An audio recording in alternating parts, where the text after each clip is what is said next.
নমস্কার বন্ধুরা, ঝর্ণা দিদির কিচেনে সবাইকে স্বাগত। বন্ধুরা দেখো, এটা নদীর মাছ আমরা কিনে নিয়ে এসেছি। এই মাছটার নাম কি তোমরা কমেন্টে জানিও। তবে এই মাছ আর আলু দিয়ে ঝোল বানাবো, তো আলুগুলো কেটে নিয়ে সিদ্ধ বসিয়ে দিয়েছি। আর এদিকে আছে দেখো বন্ধুরা, পুঁই শাকের বিটিলি আর শিম আলু বেগুন দিয়ে আর এই শুকো চিংড়ি মাছ দিয়ে চচ্চড়ি করব। তো দেখতে থাকো বন্ধুরা আমি কেমন করে বানাই। আলুগুলো সিদ্ধ হয়ে গেছে, আমি মাছগুলো লবণ হলুদ মাখিয়ে নিয়েছি।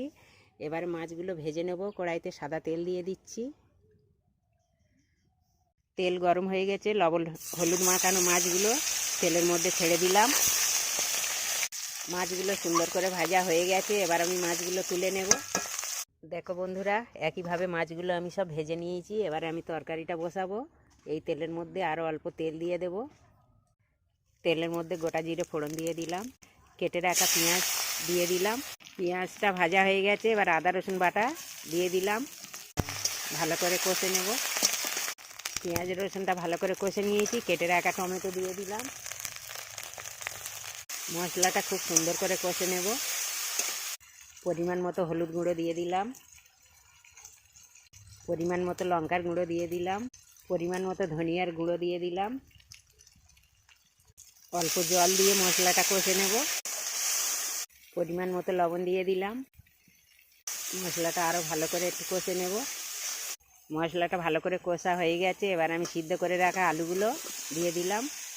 আলুর সাথে মশলাটা আরও ভালো করে কষে নেব। আলুটা ভালো করে কষে নিয়েছি, এবার পরিমাণ মতো জল দিয়ে দেব। ভালো করে নেড়ে চেড়ে দেব। ঝোলটা ভালোভাবে ফুটে গেছে, আমি ভেজে রাখা মাছগুলো দিয়ে দিলাম।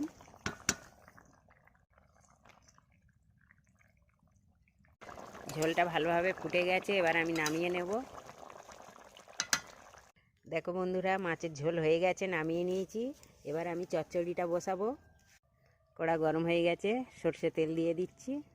তেলের মধ্যে 5 ফোড়ন দিয়ে দিলাম। তেলের মধ্যে কেটে রাখা পেঁয়াজ দিয়ে দিলাম। অল্প আদা রসুন বাটা দিয়ে দিলাম। ধুয়ে রাখা চিংড়ি মাছটা দিয়ে দিলাম। পরিমাণ মতো হলুদ গুঁড়ো দিয়ে দিলাম। পরিমাণ মতো লঙ্কার গুঁড়ো দিয়ে দিল। খুব ভালো করে ভেজে নেব। এবার কেটে রাখা পুঁই শাকের বিটিলিগুলো টমেটো দিয়ে দিলাম। খুব ভালো করে কষে নেব। কেটে রাখা আলু শিম বেগুন এটাও দিয়ে দিলাম। খুব ভালো করে কষে নেব। পরিমাণ মতো লবণ দিয়ে দিলাম। অল্প জল দিয়ে দিয়েছি, থালাটা ঢেকে দেব সিদ্ধ হওয়ার জন্য। চচ্চড়িটা হয়ে এসেছে, পরিমাণ মতো ধনিয়ার গুঁড়ো দিয়ে দিলাম। দেখো বন্ধুরা, আমার রান্না হয়ে গেছে। এই হলো আজকের আমাদের মেনু, মাছের